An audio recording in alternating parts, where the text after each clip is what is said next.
Okay, Dr. Genevieve. So we'll go straight into it.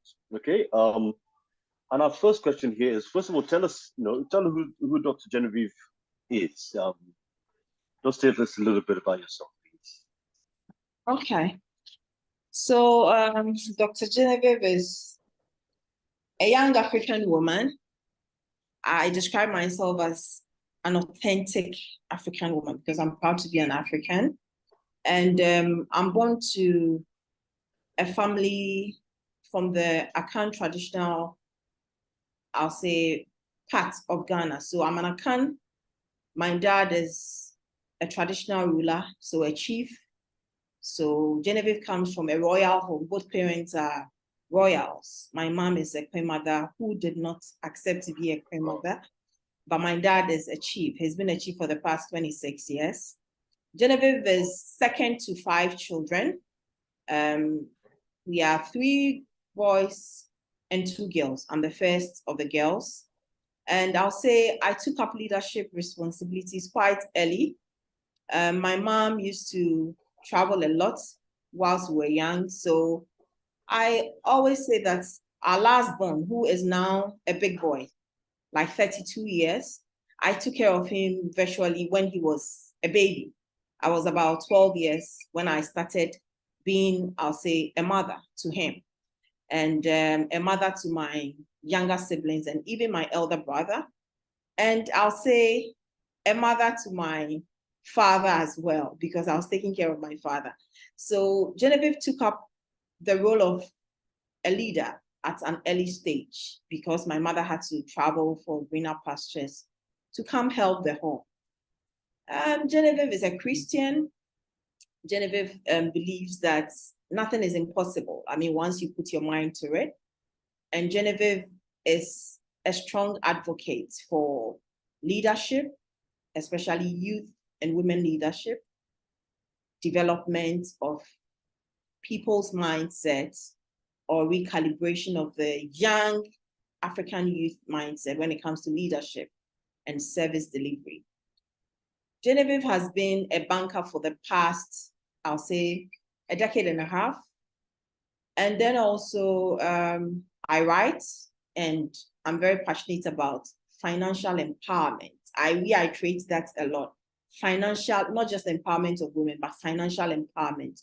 So that together, when we bring our bits and our men bring their bits, it makes life beautiful. Diversity makes it beautiful. So basically, that's who Genevieve is.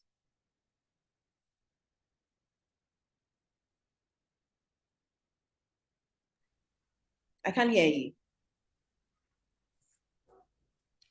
Okay, you need to unmute. I was on mute. Sorry.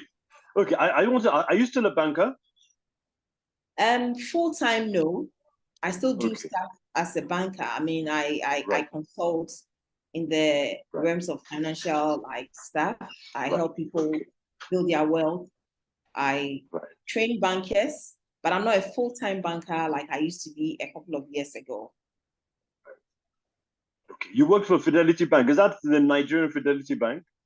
No. This is a Ghanaian-owned Fidelity Bank. So Fidelity Bank used to be a discount house, and now, so yours is a green one, and ours is the orange Fidelity. Okay. Okay then. Yeah, I think you've answered part. The second question was, which part of Ghana are you from, and what was it like growing up? But I think you've answered most of that already. So we'll go to the next. Okay, your profile. I just need to put this across. I'm sorry, I might not go exactly according to maybe how you programmed your questions, because I'm a bit unconventional. So I would say it as it is, and then you take out what. That's fine. And then if you need any follow-up, please feel free to ask me. No problem at all. That makes it more natural anyway. So okay, so I'll go to the next one we have here, which is your profile is quite, some of my questions are quite long, so please bear with me. Your profile is quite impressive, and it reveals a heavy leaning towards business administration, management, and leadership. Was it always your ambition to become a business administration expert? That's number one. 2, what led you to taking this career path? Thank you. So I wanted to actually become a pediatrics. I'll say a pediatrician, Okay. I wanted to take care of kids when they are sick. So that's what I really wanted to become. I did science. So my background is actually science. I did Okay. elective maths, physics, chemistry, biology. That's what I did in secondary school. Right. However, I believe in the saying that when life throws lemons at you, you make lemonade out of it. So I always say I'm a disappointed medical doctor, but lo and behold, with focus, I have become a doctor, not a medical doctor, but I'm still a doctor. Yes. Okay, so growing up, I think I always wanted to read the sciences because I was really skewed towards kids. And I wanted to take care of them, especially when they are not well. Like I said, I started taking care of my siblings at an early age. So I saw it all when they were sick and getting them medication from the hospital and taking care of them and all that. The joy it brings to me when they are fine. So I did science in Agri Memorial Secondary School. However, I didn't come out too well in terms of biology. I had a D in biology. And for you to become a medical student or for you to take biological sciences at the University of Ghana, you needed at least a B in biology. So the point was that although I did so well, I had a B in elective maths, a B in physics, a B in chemistry. I had a D in what do you call it, in biology. So I couldn't get biological sciences. And I remember that year I chose just Legon, University of Ghana, because I was too sure I would get it. So when I didn't get it and I had they gave me mathematical sciences. So I had the opportunity to now go back and study and pass again, maybe get a B2. But I think I felt, no, I had done well. So why do I have to write? People who write again are people who who don't, that's how I thought. But I think Yes, my mother kept talking to me. So at the point I decided to write again. However, although I wrote again, I wrote a year after. So my ambition was, okay, fine. I will try again. Maybe I'll get another school too. But somewhere along the line, because my mother was not here, she advised that she's head of a school called GIMPA. And it's like, you can still work and go to that school. So she thinks, since I want to do something whilst I'm waiting for that 1 year, I wanted to read something else. So I did something with ICM. ICM is International Chartered Marketers or Chartered Managers, something like that. So I did a general course with administration. So hotel, hospitality management, front office management, customer service. So I just did that course because I didn't want to be idle. And then out of that course, I decided to take up a role somewhere. So I think just in between there, when my mom told me about GIMPA, I said, okay, so maybe I will just try GIMPA and see. So the ICM course allowed me to get a front role or a front office role at Ghana Commercial Bank. It was a contract role. So when I got that opportunity, I'm like, okay, it feels good to work. Then I applied for GIMPA. And then GIMPA, I think their age limits, I wasn't up to because you needed to be about 25 years old, and I was just about 21. So I decided to take the exams and all that. Fast forward, I passed the exams, I passed my interview, so I got admission to GIMPA. So I used a stone to kill two birds, let me put it like that. So I was working at Commercial Bank as a contract staff at the back office with the qualification I earned whilst I was waiting to rewrite my exams. And then, because my mother prompted me that there is a school called GIMPA, and I tried and I got admission to it, I realized that I could still be in Commercial Bank and work and still go to school. So that is how my business admin path started. So working in the bank, I enjoyed, I saw how bankers behave, you know, they were all prim and proper, all neatly dressed, beautifully dressed. I loved the environment. And my father was a banker, so I'm sure it wasn't a big deal. Yeah. So I think at a point I felt Yeah. Although I wrote the exams again, at a point, I think I felt God has his own way of redirecting us. I was enjoying the work and I was enjoying going to school. So I think somewhere along the line, I just decided that, look, let me toe the business admin part. So GIMPA, I did business admin, bachelor's degree in business admin. And then I moved on to do marketing. Although business admin, I specialized in marketing at my second degree at University of Ghana Business School. And so I'll say that is how the path of business admin turned out after I decided not to go back to the sciences again. Interesting. On a slightly lighter note, I remember when I was a kid, I think maybe 6, 7, I said I always told everybody I wanted to become an astronaut. Lo and behold, I turned out to be somebody who can't stand heights and somebody who's absolutely terrible at the sciences as well. So that was as I said, just on a lighter note, I ended up doing something completely different to what I said I was going to do when I was a kid. Thank you very much for that, Doctor. So my next question is, because of the propensity, this is a long question. Because of the propensity for African political leaders for corruption, mismanagement, having negligible sense of accountability, it has been suggested in Nigeria that the study of ethics be made compulsory in the school curriculum. Your doctoral project paper was partly titled The Impact of Customer Relationship Management on Customer Satisfaction. Now, what do you think about adding the study of customer service to what our politicians and our leaders should learn before taking up leadership? Because at the end of the day, they don't really see us as their customers. That's a heavy one, but I would take it. So first of all, I'll look at it from the ethics question or the ethics part of it. I think for me, leadership, I mean, you've spoken about some of the challenges Africa we are having in terms of accountability and all that, corruption and all that. I'll first of all like to say that it's not just Africa though, worldwide. It's just that there is a heavy lean on Africa because our systems and structures are not well put in place. So it's easily seen, and the accountability part, because elsewhere, when we see that a public officer or a leader has in a way skewed towards corruption, there is that level of high accountability. So you're able to tell, you're able to put them to test, you're able to, in some cases, even jail them. Whereas, unfortunately, on our parts, there is too much freedom. So we are not able to tie them when they are at fault. So that's how I just wanted to put that across. The second bit is that with ethics, I think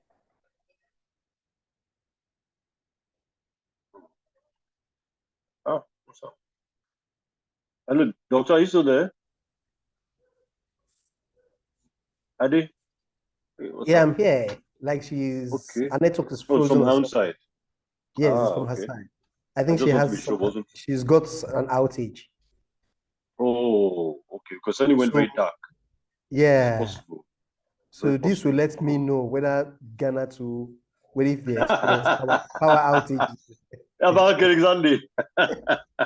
It's not only us, it's not only Nepal. We're not alone. We're not alone, exactly.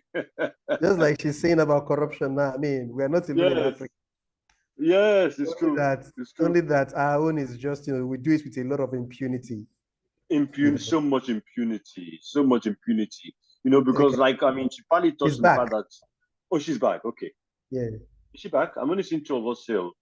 Yeah, she's coming in. She's joining. Okay. Yeah, I've accepted her into the meeting. She was in the meeting.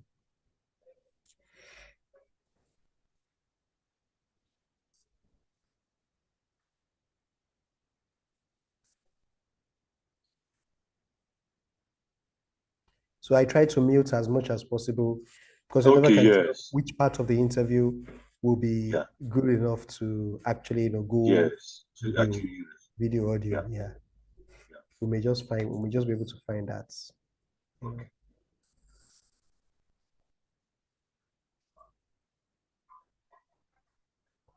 Well, she's still trying to join.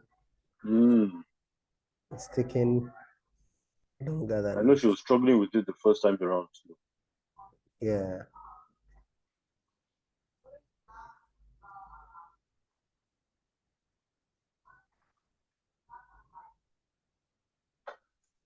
Okay, so we're talking about impunity. Yes. You know, she touched on something there. You know, she didn't say exactly, but you know, part of the problem is, like she said, is structure. It's also the fact that you know structure doesn't, because there's lack of structure here. It's not easy to hold those people accountable, and it gives them so much room to maneuver, which they can't do so easily over there. You understand? The structures prevents them from doing that. So much, like for instance, I look at Donald Trump. Look at what Donald Trump trying to do in America. If it was not for structures into place, that guy was just done anything. And even with structures, look at what he did. True. Look how far he went. You understand? True. And again, are you there? Because your screen is frozen as well.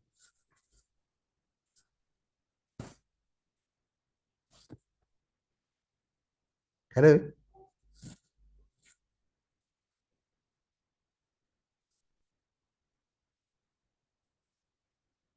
Hello?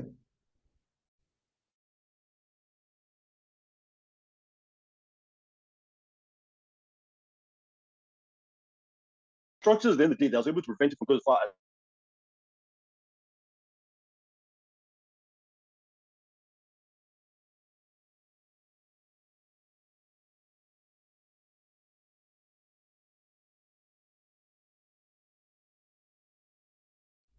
Hello, Mr. Daps.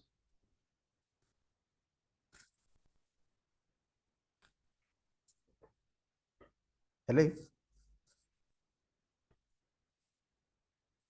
Oh, sorry, I didn't know I was still on mute. Sorry. Yeah, she called me now. She said that she MTN is having issues at her place. Yeah.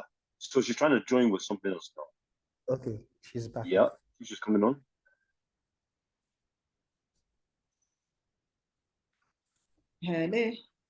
Hello. Technology. I'm so sorry. No problem at all. It certainly happens, and it happens a lot here too. So you know that happens. That happens also in Nigeria, especially when there is power outage. Yeah, when I was at the conference, the lights kept going on and off and on and off at the conference. It was serious. Do you experience power outages in Ghana? Oh yes, we do. Oh, okay. So we're not alone. Oh, not at all. But it's more rampant. It happens just anytime, anywhere, no announcement, nothing. None whatsoever. Yeah. And it can happen 10 times a day. Yeah, just like the corruption conversation we're having, and the belief and the hope that someday, sometime, we'll have structures around it to improve on things. We hope the power situation too will improve, and we'll be able to do the right things that, you know, our own children would not be able to look back and say, oh, this is the experience that our parents were having and they too are now having. We hope it to improve. Amen. All right. Amen. So let's do. So just as I was saying, yes, I think ethics is a subject matter that not just kids but everybody should have access to. Ethics is in a way trying to help your mindset, one, to do things right, no matter who is watching you. So integrity.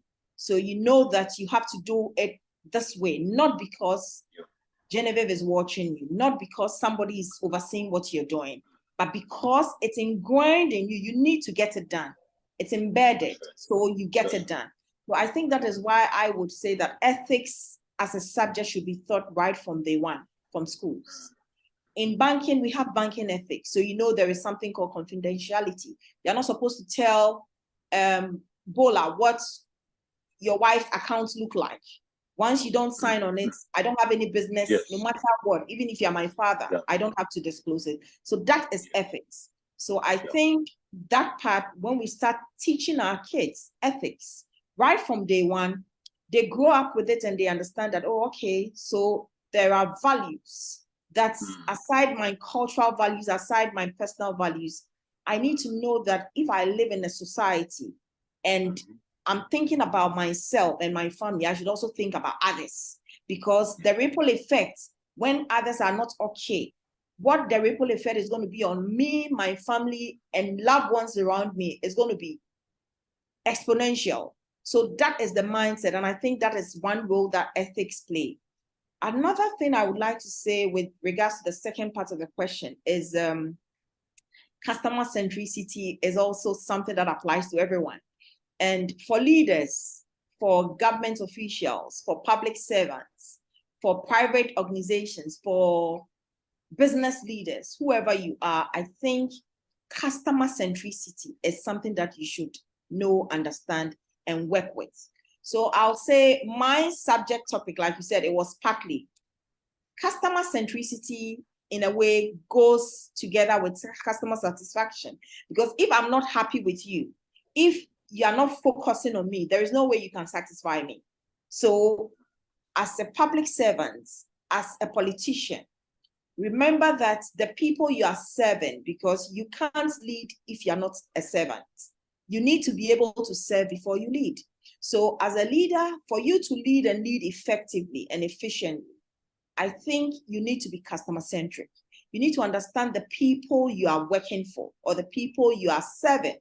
Once you understand that my leadership, in a way, is measured by the satisfaction of my people, what happens is that you become more skewed towards driving joy in satisfying your customers, here, your citizens, here, your team members. So that is how I would want to answer the second part. So I would say yes, in a way, I agree. And what can be done? I think what can be done is leaders who are going to take leadership positions.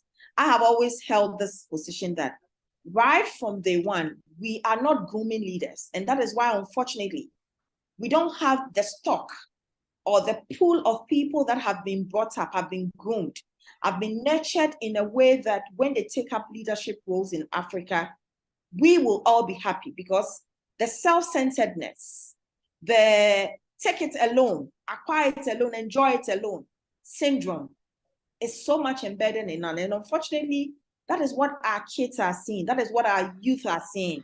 So they grow up, they take these leadership positions, and they also do the same, because that is what they saw being done. But the question I pose always to leaders is that when we see a problem, how do we fix it? How do we solve it? How do we become problem solvers and not just complaining? So in my small way, what have I done? I have a leadership club. It starts from 5 years to 12 years. The whole idea is that I think as an African youth growing up, I saw a few good things. It's not lost. It's just a lot of infiltration of culture that we have skewed towards too much. That is taking some of our values away. So now, instead of being individualistic, instead of being more of family-centered and more focused on community, we are becoming more individualistic as a society.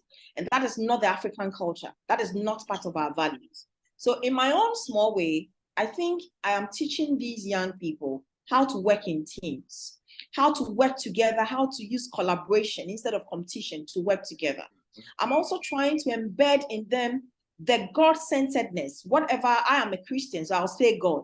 But that spiritual, that supreme being centeredness, that whatever you do, remember that there is a day of accountability. That is my belief. Whatever you do, remember that you need to think about the next person, because even if it does not affect you, it would affect your generation. So that is the kind of mindset. And I think if we all take it upon ourselves in our own little way or small way, start impacting in this minor way, we might not see the real effect today, but in a few years to come, these children that I'm taking them through, they would also grow. They'll become adults. They'll take up leadership position in schools, at workplaces, on the societal level, on community levels, national level, international level. And because they've been brought up in this way, it's embedded in them.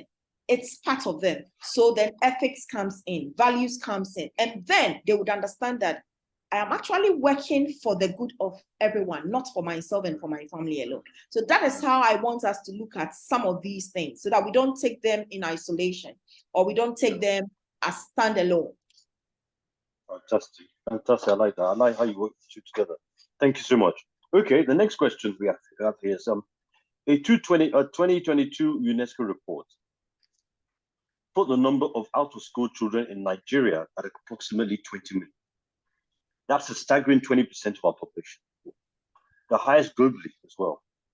Ghana is doing far better with just 1.2 million out of school, which comes to about 3%, 3.6% of the population.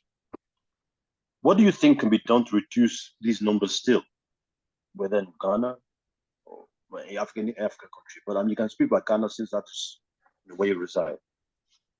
Okay, so first of all, what I would say is that Nigeria, in terms of socio-economic issues, in terms of even your population, it's way bigger than us, right? Yeah. So as much as we are doing better, I don't want us to be the benchmark, because Nigeria, in terms of your population, you're like 10 times a lot of countries. Yeah. And as much as maybe per dynamics per percentages, yes, 3.6 in Ghana, per the report, 20. What I want to say is that for me, socio-political issues are different. Economic issues are different. So we don't have to take them in isolation. The point is that what are some of the best practices that we can all learn from other people who are doing much better? And I want to even look at the international scenes, not even Africa. What are some of the things that, in terms of education, the developed world have done better and are still doing better that we can learn from, whether Ghana or Nigeria or any part of Africa? The first thing I would like to say is that, for instance, with Ghana, let me talk about the good ones and all that first, then I'll start my general stuff. So with regards to Ghana, I think there is now free SHS. So every young child who is of school-going age has the right to go to school for free, no school fees. I don't know if Nigeria is doing that. So that is one good thing that you can take from us. However, even at this point, quality for me is important. It is not just giving access to education, but the quality of education is the question that we have to ask. Are we getting the quality that we should have? Because it is free. That is the first question. What I know is that developed worlds, yes, have made it in such a way that every community or every state has some level of or access to education. But I can proudly tell you that where I live in the US, if I want my son to go to a particular school and it is maybe 5 minutes drive or it's up to 15 minutes drive away, I'm not good with using historic, what do you call it, like meters, and I can't use those ones, miles or kilometers. Yeah, miles and all that. So my point is that my son, who is 8 years and is of school-going age, cannot go beyond a particular jurisdiction in my neighborhood. If I live in the state of Connecticut when I go there, and I want my son to go to probably a school in Connecticut, but maybe Stanford or Middlesex, I cannot let my son who lives in East Hartford go to school there.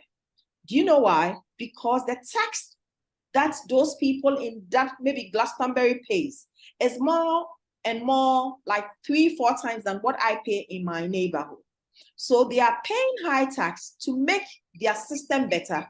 So if you want your child to go there, what the scenario I always use is that I would prefer to live in a high-end community where my child can have access to free education, and riding on the back of my tax that I pay as a mother or as a parent, and the tax of other people who live in the community. So that is how they've structured theirs. So my point is that if we as Africans want to adapt free education, let's look at it well and let's do it well. That's all I want to say. I don't want to go too much into politics, but let's learn well, let's adapt the right things, and let's make it better so that the quality we are seeing, we would see it better. Another thing I would like to say is that infrastructure is a serious problem, and that is a challenge across Africa. A teacher who is passionate about teaching lives probably 20-30 kilometers from where the school is. The roads are so bad. By the time the teacher sits in Okada a public transport to get to school, the teacher is worn out, tired. Yeah. How then does a teacher deliver quality to our children? So infrastructure across Africa is a problem. And this is something that I think is affecting our educational system. Another thing is that young children working, so child labor. In most of our African communities, parents don't see the need to take their children to school because you can go to the farm. Although we've evolved as nations, we become better than maybe some years back. People are still living in deprived communities. And this 20% and this 3.6% that we are counting per the UNESCO data, remember the majority of our communities are still deprived. They are still undeveloped. And these parents will think that, why would I take my child to school if the child can go and sell me something in the market and make me money to be able to take care of my child and other people in the family? Why then do I need to work myself and take a child to school? And after all, the next question is that even when this child finishes school, what job is available for the child to do? So they don't see the need. So what I would say is that as a nation, as leaders, I would want to focus more on leaders because we are all leaders. What the leaders can do, we can also start doing it in our small way. What can we all think to do to improve? What are some of the incentives that we would use to make sure that parents who think that there is no point in letting my child go to school, even if it's free, what's the point? Because after school, there is no job. So why should I worry and take my child to school? Why won't I rather allow this child to help me in the market or go to the farm and get me something so that I can use that to feed them? So that is another thing I would say we should look at. The next thing I would say is that when it comes to even the packages, the teacher's salary, the allowances that we pay these teachers, are there anything to go by? Would your son or daughter love to finish school, education, go through all the pains of going to school and come and be a teacher? There is nothing moves our young people to even go back to the classroom to teach. They would all want to rather go and do any kind of job outside our nations just to be able to get ends meet to take care of themselves and their families. So patriotism is no longer a part of us as Africans. Everybody is shifting to individualism. Just me. What makes me happy? What makes my family happy? Because unfortunately, when people are in power, they don't think about me. So why should I think about them? So that is the mindset recalibration that I think we all have a duty to play. So yes, whether Ghana is doing much better or not, I think that there is more to be done. We should look at our infrastructure. We should look at compensation when it comes to teachers' compensation. We should make them desire to go back to the classroom. I love to teach. We should let them desire to go back to the classroom and nurture the young ones and groom them. The socioeconomic issues, facing our countries as Africa is tough. And so you can't even feed yourself and feed your family. So you're not thinking about anybody else, So maybe I'll say these are a few of the points that I would like us to look at when we are talking about education. The fact that so many factors are contributing to the reason why people are not being educated. Although I know that education is the key to everybody's success in life. My father always said that the best legacy I can leave for you is to educate you. You can feed yourself once I have educated you. And my own countryman, Agri, says that when you educate, I'm a woman, so I'll always look at that angle. When you educate me as a woman, you've educated generations. So definitely, there is no way I would say that our young people should stay out of school. But the key things should be looked at, the challenges, so that everybody would embrace, even if it's free education, everybody will embrace that there is quality. Parents are not going through a whole lot, even when it is free. And at the end of the day, we are getting the results. And one key thing I want to add to this particular remark is that we should also focus more on technical education. We should focus more on skills training. And we should focus more on agriculture. When we try to learn from the West, we should remember that their system and that of Africa can never be the same. We have our unique resources that God has just blessed us with. Why won't we tap into these unique resources? When you live outside, you realize that the handyman's job, it's even more, rewarding when somebody comes to fix your sink at home. When somebody comes to repair your WC, the money they take from you, you ask yourself that they are making money. If they should take care of 10 homes in a week, they are making so much money. Women who are into braiding of hair, women who are into makeup, women who are into these nails that I have on my hands, they're making so much money on a daily basis, because definitely I want to look good. So I'll go for my makeup, I'll go for my hair, I'll go for my nails. So I am more skewed and focused on even hinting women like myself to learn a skill. Even if I don't use it, I would create job opportunities for others to come and use it. But at the end of the day, I understand the skill. So if you are not there, no one is indispensable. I can fit in and do the work. So I want us to drum more a bit on skills training, technical training, and focusing more on agriculture as Africa. Fantastic. That's an aspect that we have sort of right from day one, even from my very first issue in January, I've been talking about technical education because we think it's an area that there isn't enough focus on at all, and it's something that can really help to bring out the numbers of other school children as well. Because if you have some people who are going the academic line and those who are going more vocational line, they'll take that option if that option is available, and they feel that that's what most suits them instead of being out on the street and doing nothing.